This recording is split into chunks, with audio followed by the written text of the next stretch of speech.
What's going on, guys? Today I'm going to share with you a fix and flip property I actually completed a year ago and I made over $100,000 net profit on with zero of my own money. The deal was completely funded by someone else and I still made over $100,000 profit. I'm going to take you through a walkthrough of the property so you can see how I was able to maximize the value of this property, the material selection I did on the renovations, which we still do today in our rental properties. It's evolved a little bit, but we still do the same basic process, same basic material list. I'm gonna take you through that walkthrough so that you can learn how to copy this exact same strategy. And the craziest thing on this house is we actually sold it for well above what I expected to in the video when I listed it that day and took a quick walkthrough of it. We sold it well over, so at the end of the video, I'm gonna go through and break down the numbers for you so you can see exactly how much money I made on this one property, so you can go and replicate this in your market. Let's get into it.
What's up, guys? Standing in front of this flip we completed in the Charlotte market.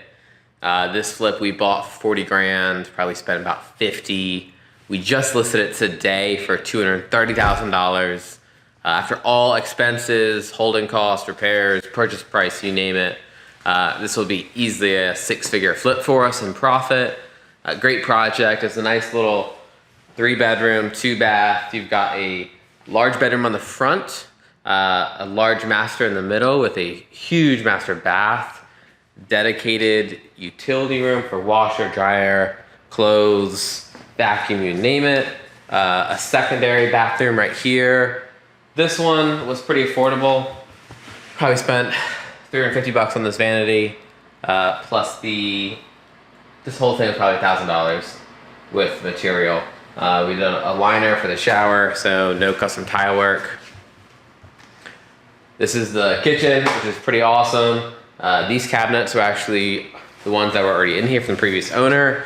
We did build this sweet microwave vent, exhaust fan for the range, put some custom floating shelves here. Those look great, and they actually are probably a little bit cheaper than getting new cabinets put in. They took a little longer, higher in your labor costs, you gotta pay someone to do it. And then we have a suite. This is the smallest bedroom. In all of our flips, the key, one of the most important things is the smallest bedroom always stage as an office. That way they can see, like, oh my God, this can be an office, or it can be a bedroom for, you know, little Johnny. So that's always a good thing to do. You always stage the largest and the second largest, and then the smallest one you stage as an office because it takes up less space, still feels big. If you stage a small bedroom as a bedroom, it will feel small. Stage it in an office, feels a lot larger. This house is great because it's got a great floor plan that we started with. It already had 3 bedrooms, bathrooms, utility rooms, all in one side of the house. So all we had to do is make sure this was opened. So you can see from your living room to dining room to kitchen. Personally, like, I love the stager we use, but this is not my favorite layout. If I were to do this, I probably would have put a small kitchen table here or nothing, and then a dining room, and then put the living room on that side by the front door. But it's already done. It'll sell, it'll fly off the shelf. We got hall closet, storage area back here, and then we did a nice deck. All of this material, guys, the paint color, the sheen, the flooring, the lights, the vanities, all that stuff is standardized. We do the same thing on every flip for finished material. It makes decision making really quick and easy. Sorry for this bad lighting, it'll fix itself eventually. It makes everything a lot easier. It's what buyers love, so it works really well. We get top price. We'll set the highest price in this neighborhood by, I think, 18%. If we just get asking, which we've already gotten some kind of whispers from agents that there's full price, all cash offers coming our way, which is really exciting. Yeah, this is it. Just want to give you guys a tour. We can break down the numbers. Sun's going down, but it looks pretty cool. All these houses have massive porches. Most of them look kind of just blah. We elected to paint ours and do this. We wrapped the columns in wood to make it look great. We also put wood underneath, which is really cost effective, looks fantastic, stains well. Actually I have it in my personal house. We do that on almost every single porch because every buyer loves it. It's not nearly as expensive as tongue and groove. I'll get a zoom in after it. They also use hog wire. So on all of our flips, you probably notice we are very careful about color selection and material. Where we spend extra money on material, like a little bit nicer fans. I mean, these fans are probably $130 instead of getting the $50 El Cheapos. It really shows to buyers because some buyers really want nice things that are like Instagram worthy. They don't have the handyman experience, the time, or the design knowledge to know how to like go buy that stuff and install it. So we do it, and we can capture a premium buyer at a premium price point. And if the market were to ever change, we've got the best looking house out of everybody. There's another house listed here that just hit the market day before yesterday for $195. I don't know if they're gonna get offers there. They might get, $180, maybe $190, maybe $195. Whereas we listed at $230, and we are getting non-stop calls and texts, showing requests, and already have a cash offer coming in, which we'll see. She made it sound like that's gonna come in at or above asking, because the house shows really well. I mean, I think it really pays to stage a house, especially one that's open like this, so it makes it easier for buyers to visualize exactly how the space can be used. Even though it's not my preference, this layout, the order really, I would have shifted all the stuff towards the front and left a more defined dining area. The house shows exceptionally well with the finishes, the level of detail we do, and then look at these windows. These windows are all, I think there's 17 new windows we put in, and 15 of them are 3 feet by 5.5 feet, so they let a ton of natural light in. You'll see in all of our flips we do a very common design. Occasionally, we'll have an odd fan like this or two. The only reason those are here is because that was in the house already and they were good enough. So we'll help you guys decide when to replace with the standard and when something's good enough. That vanity actually came with the house. Sellers hadn't installed it yet. So rather than spending $1,000 on a new vanity, we're like, hey, this will do.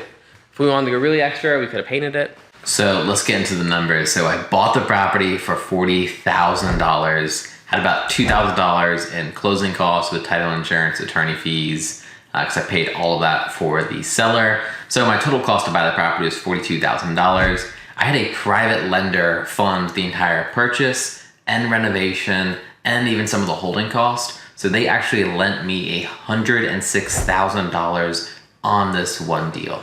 So we actually went under contract for this property to sell it for $255,000. I expected when I first bought the property to sell it for maybe $200, maybe $220. So we absolutely crushed it, and we had the advantage of riding a market that was going up pretty fast. But there's a huge margin of safety where even if we went the wrong direction, we'd still be safe and actually make a good amount of money.